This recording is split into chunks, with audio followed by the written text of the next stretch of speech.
Pink News called out for biphobia and exploitation of bisexual creators.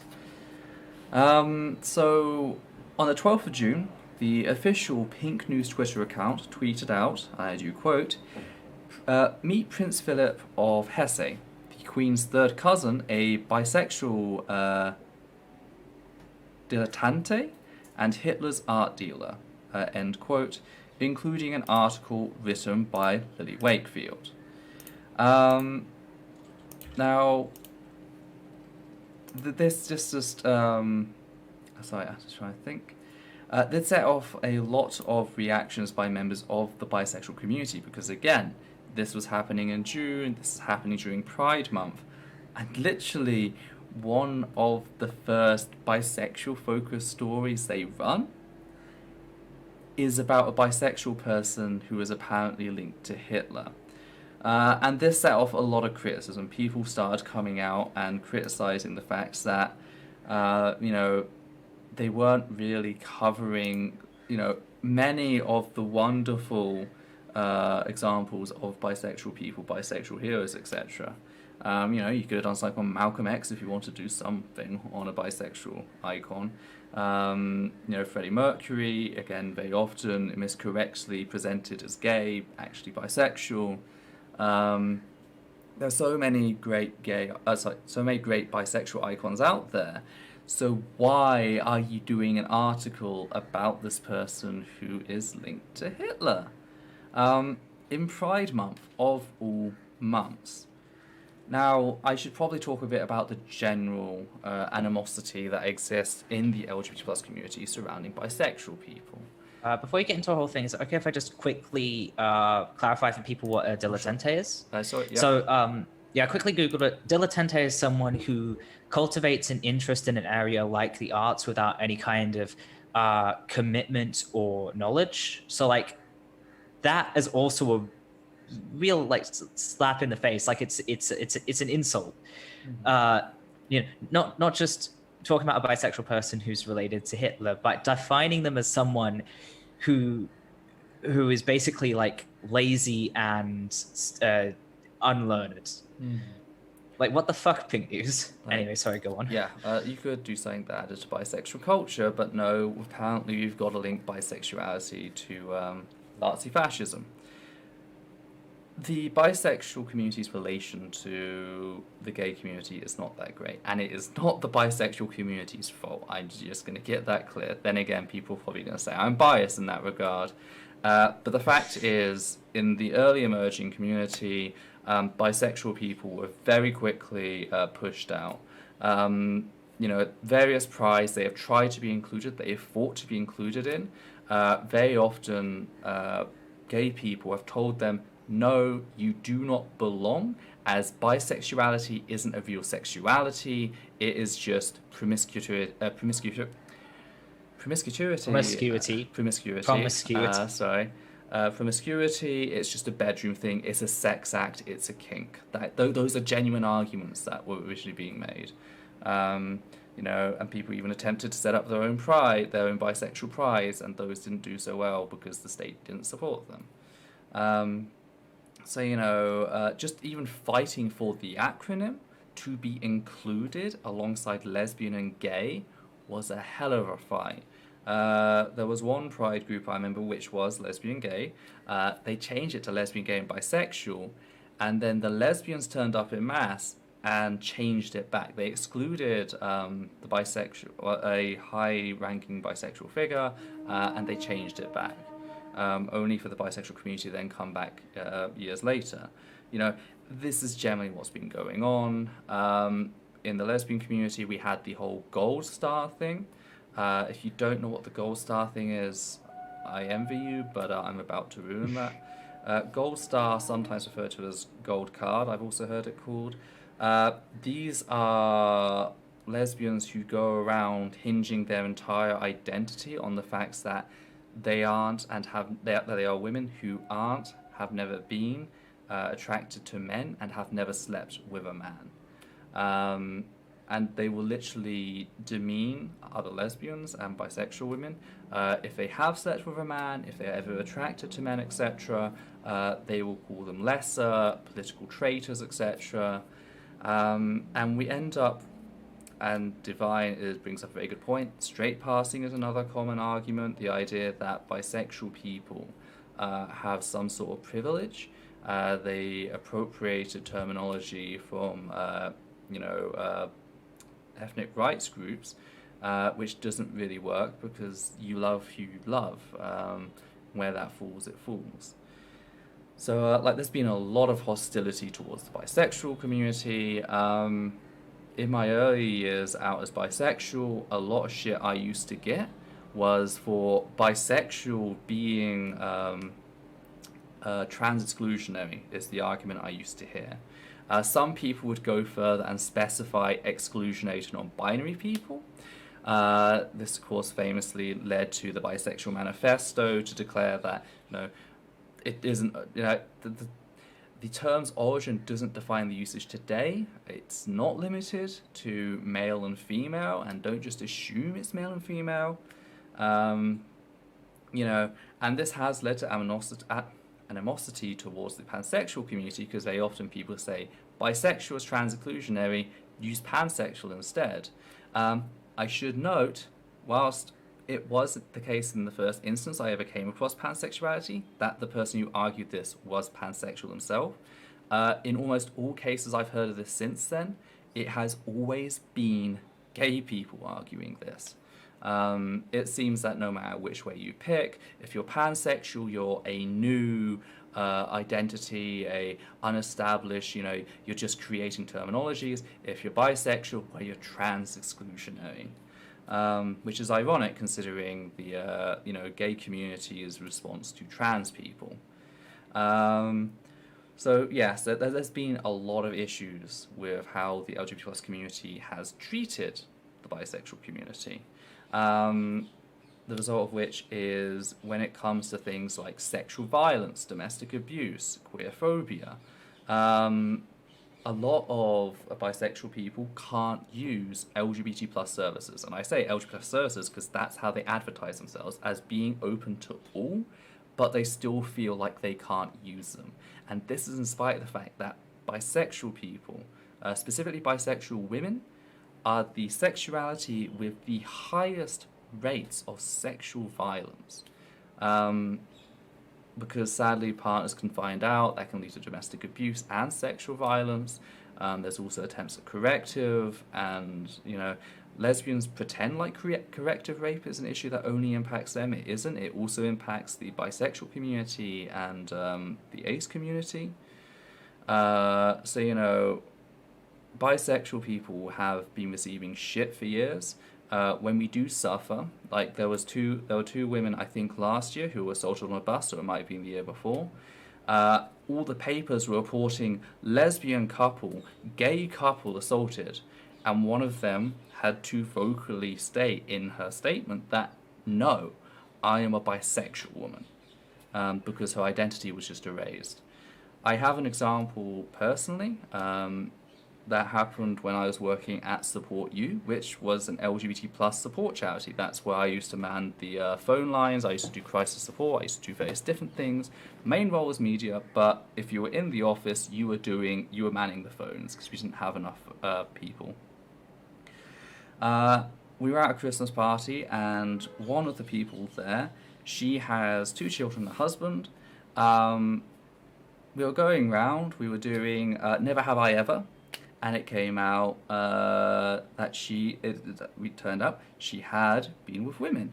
And everyone else in the room was like, you've been with women, but you're heterosexual. And she's like, I've been working at this organization for near on a year. I am bisexual.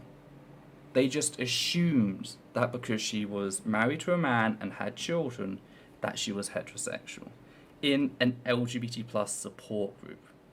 As a not support group, but a support charity. This stuff is rampant. It's difficult to get recognition. Again, our icons are very often erased. People say Freddie Mercury is gay. He wasn't gay. Bisexual. So I actually also have a personal story. Oh, sorry, it's yeah, one of my friends keeps like calling me gay, not as in like uh man attracted to man gay, but as in just the umbrella term meme thing. But because of the ambiguity, I don't like that. I have to keep saying, no, I am bi. You know that. You know that calling me gay is also misgendering my friend. Don't do that. And they still keep doing it. Like, and this is the like one of the queerest people you will ever meet. So like, this is someone who's also bi as well. So like, I think so. It's hard to keep track. 10 flags. I'm pretty sure this is someone who's also bi as well in some way, or pan in some way. So like, even with each other, we can be shitty about it. Yeah. And the thing is, the bisexual community has supplied the vast majority of the bodies for the queer movement. We are the most numerous, and we are some of the most politically active. It's not a case of, oh, it's all been gay and trans people that have led the movement. Bisexual people have been there every step of the way. And yet, we are erased. We are told that we are no better than heterosexual people. We're often called breeders, which is a term that also hurts trans people in same gender relationships. There's a lot of animosity towards us. So for a supposedly LGBT plus supportive organization at the start of Pride Month to publish an article centering on a bisexual person and their associations with Hitler at a period where we're seeing the rise of fucking fascism, and that's going to create a lot of animosity towards fascists, to like create that link there was just an incredibly appalling move. It should not have happened. Someone should have caught that before it did. People were quick to point out the facts that there was no reporting by Pink News about the facts that every major bisexual advocacy group, including Biscuit, the Bi Survivors Network, the Bisexual Index, and Be With The T, withdrew from Pride, like main central London Pride, on the 21st of March over issues of racism. And it should be noted, many of these groups had only gained a spot after years of fighting. A couple years back, there was a big uproar over the fact that almost all of the Pride slots, because London Pride has slots for the main event, pretty much all the Pride slots had been handed out to corporations, meaning many groups like bisexual groups, ace groups, trans groups couldn't get a slot. These organizations had fought years and years to get those slots, only to have to back out because of the racism that had not been addressed. Pink News did not cover that, which is interesting. But they chose to run a shitty-ass article about one bisexual person who was, like, related to Hitler. And not just that, but also a dilettante, someone who has someone who doesn't have any commitment. And someone might say, well, this is about history. Okay, well, if that's history, why don't you run a collective article about the various queer people who sided with Hitler?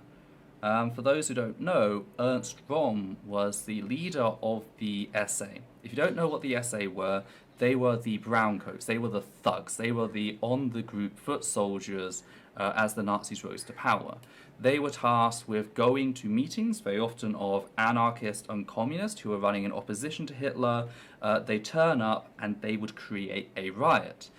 They were the ones who were also tasked with going in plain gear during Kristallnacht and destroying Jewish businesses to make it look like a people's uprising in line with Martin Luther, the Protestant Reformationist.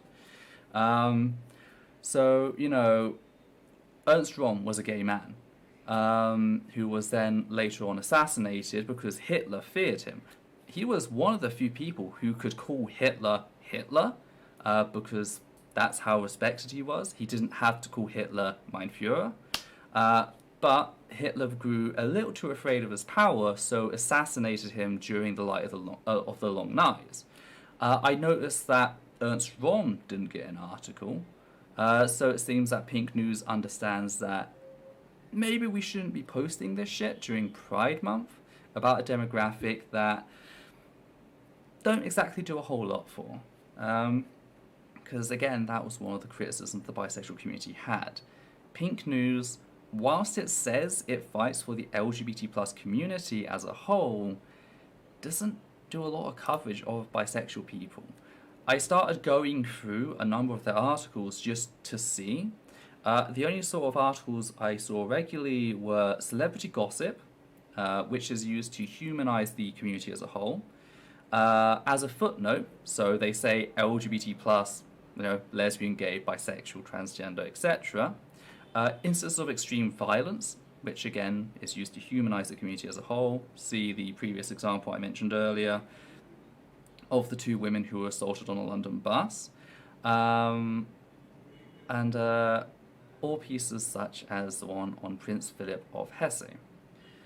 So, there's not a whole lot about bisexual activism, fighting against the epidemic of sexual violence against bisexual people.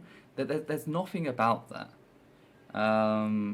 So, a lot of people felt it was too on the nose. If you don't really support us, don't run shit like this. It just seemed to be trying to get the clicks, and that was it. At the expense of the bisexual community, which already feels incredibly ostracized within the larger LGBT plus community. That article is still up. However, something else happened, which again brought friction between Pink News and the bisexual community.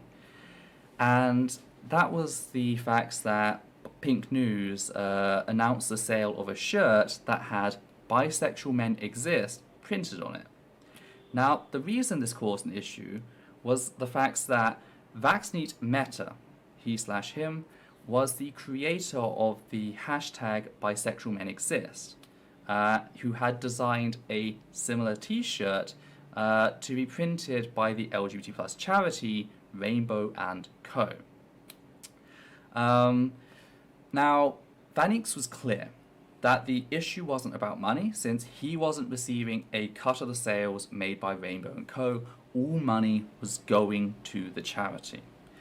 The issue was the fact that he, a bisexual man, had created the hashtag and popularized the slogan for use by bisexual organizations and bisexual supportive organizations, something he does not consider Pink News to be.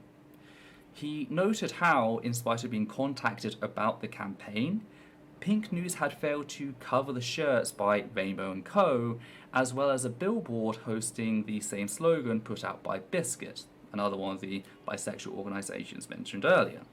It's a woman-led bisexual organization, just to be clear, which does tackle the violence. So the move seemed to many in the bisexual community to be both opportunistic and exploitative of the legwork bisexual people are putting in, leading, and one thing that was noted about all this is, as the shirts went out, Pink News was being credited with the creation of the hashtag, which again was the work of not just a bisexual person, but a bisexual person of colour. Because Van Eyck's is Indian in origin. So, the whole thing was a fucking mess. Van Eyck's tried to contact Pink News about the issue, but they pretended as if the absence of a hashtag on the shirt made a significant difference. They also attempted to play a whole gotcha by linking to another shirt that had the same slogan, demanding to know if I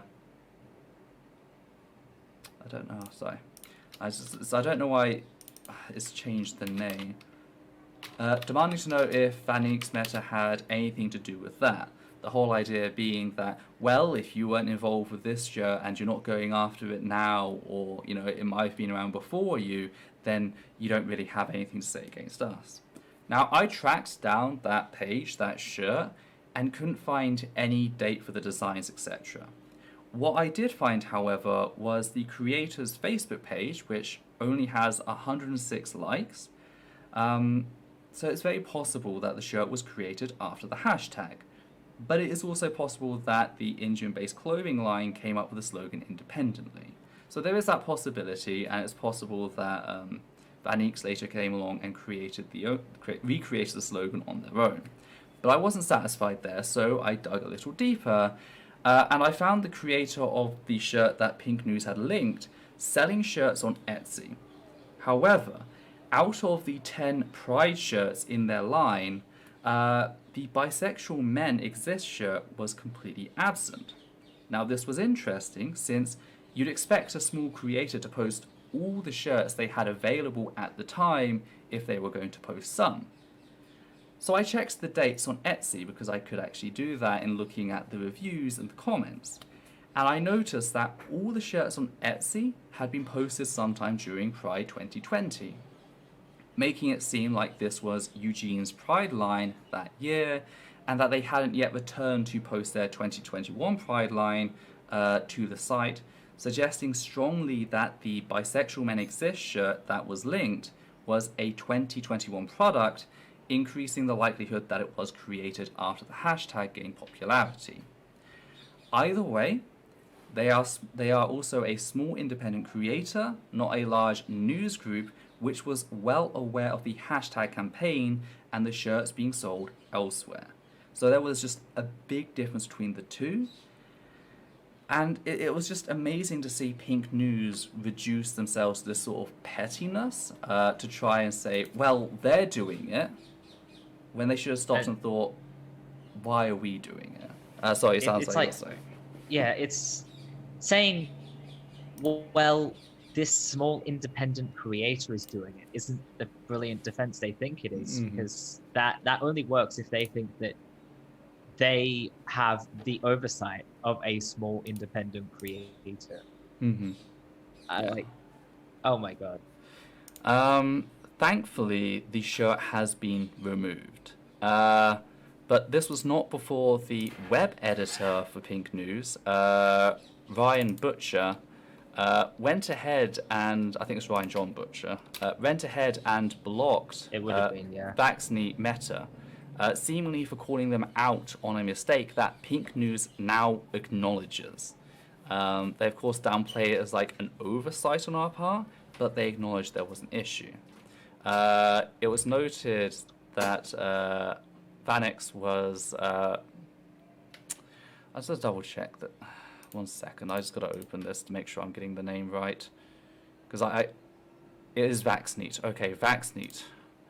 So I don't know why Google Documents, as I was putting it in, changed it all. I'm really sorry to Vaxneet if you're watching this. I have not meant to get your name wrong repeatedly. It's just I don't know why Google keeps changing it. But Vaxneet was clear about the fact that they had been mutuals on Twitter before this.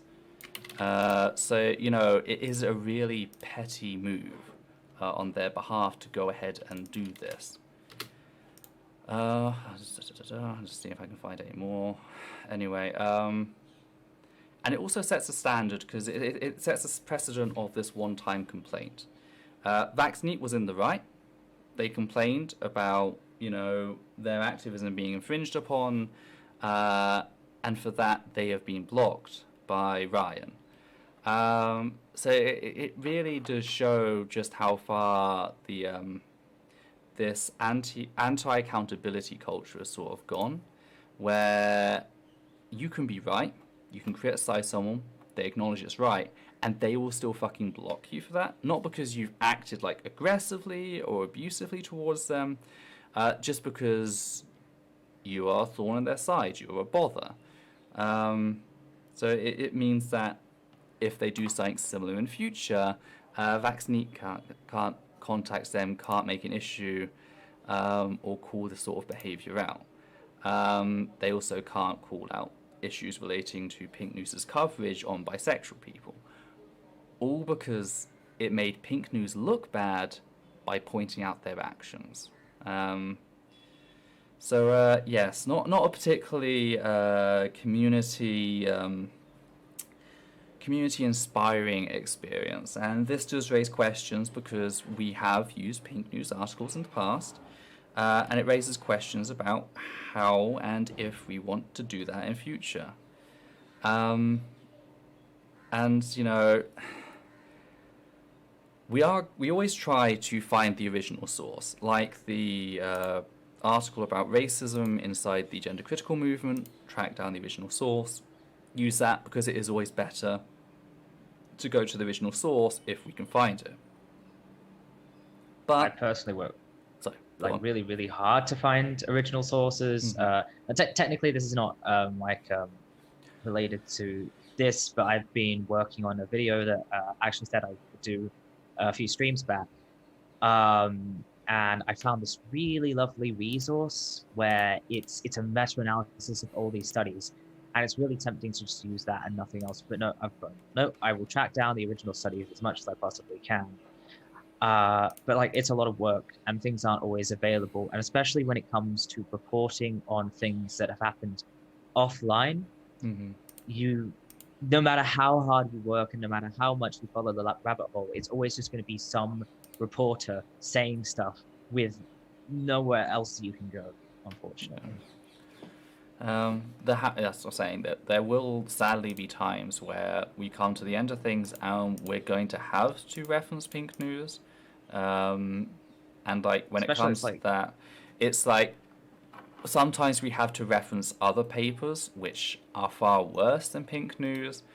And just in the same way that us referencing them doesn't justify their perception or their relation to the LGBT plus community as a whole, doesn't mean that by using Pink News sometimes as a source we are okay with the way they treat bisexual people. And that's why I wanted to go out of my way to include these stories, to make that clear as a bisexual person. Yes, it fucking frustrates me. Yes, it turns me away from their stuff more. You know, they've been pretty decent on how they handle trans issues, but when it comes to bisexual issues, their track record is not been great. One of the criticisms I forgot to mention earlier is the way that they do not moderate the comments on like their Facebook, which can just devolve into a biphobic cesspool very quickly. So you know, there's certainly stuff to be pointed out. And it's a shame that Ryan's ego is so fucking fragile, you know, that they can't take criticism for someone who genuinely had a point. They were a bisexual trans person of color who Pink News had exploited. Whether they intended it that way or not, that is what had happened, you know. Yeah, that's that story, which does lead us on to the next story. And if I can just get up to that. Oh, we got a donation. Oh, did we get it? I did not get a notification for a donation. That's a good thing I pointed it out. Oh, okay. Now I've just got a donation. $5 from King Cyrus the Great. Do you know which organizations are funding anti-LGBT plus bills and anti-trans gender critical movement? Mercers are giving a lot of money to anti-trans bills. I do not know exactly which ones are donating where. I've not kept track. I know the general organizations that go through, but I don't. I'm sorry. That's the level I haven't tracked down, and I don't have the resources to track down. Yeah, we the past week or so has been particularly rough, and between the two of us, we don't have many resources. We try our best, and it might seem like we know everything. We don't have a whole lot. And if we had more support, maybe we could. Especially like when it comes to research, if we had a lot of support, we could reach out to people and ask for statements directly and stuff like that. We probably don't have the human power to do that, though. Because the thing is, when you like start getting larger statements, so I'm very cautious when I ask people for statements, because I feel like I should be paying people for their statements as well. Yeah. Especially when it's a person of color. You know, I've only asked personal friends for statements because there is that kind of relationship there, but at the same time, Yeah. I still feel bad about it. Yeah. You know, like Phoenix. I asked them for their statement in regards to the whole Brennan situation, only because I know them. I talk to them. I wouldn't have done that to some random black person who got involved. So, you know, It's I'm really sorry. difficult to do good in the world. It just is.